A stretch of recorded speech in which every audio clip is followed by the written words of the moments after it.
ba't mo nagawa? Pumasok ka sa panaginip, ikaw ay tulala na tila may bumabagabag sa iyo na mabigat. Bakit ano ba ang problema?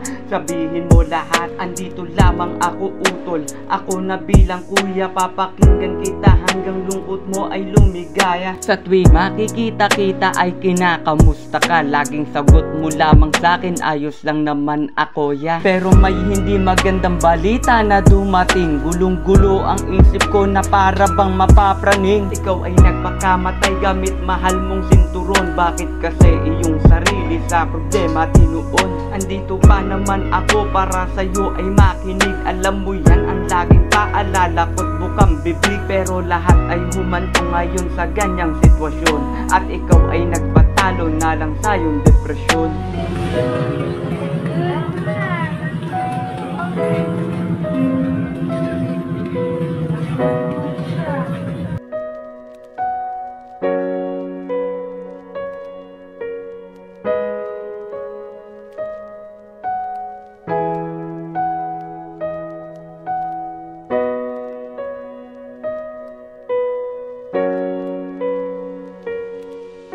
Hindi namin alam kung paano to tatanggapin. Tulungan mo naman kami, ang sakit ay tanggalin. Bakit kasi mas pinili mong kami ay iyong iwan? Imbis na problema mo, ang piliin mo na iwan. Tinapos mo ang buhay mo sa walang kwentang dahilan. Kaya ngayon ang sitwasyon mo, nakahiga ka dyan. Ang sarap-sarap mabuhay sa madaming paraan, pero pinili mo na lang ilaglag ang paanan. At ngayon nangyari na ang hindi dapat mangyari. Sinayang mo ang buhay mo sa walang kwenta na babae. Dinibdib mo naman masyado ang ganda mong lalaki, kung kailan mo naman iniwan ang pagkasalbahe. Hanggang ngayon ay hindi namin alam ang punot dulo, hindi namin alam ang dahilan ng iyong pagsuko. Isa ka sa pinakamatatag sa ating samahan, kaya hindi namin alam kung bakit nauna ka dyan.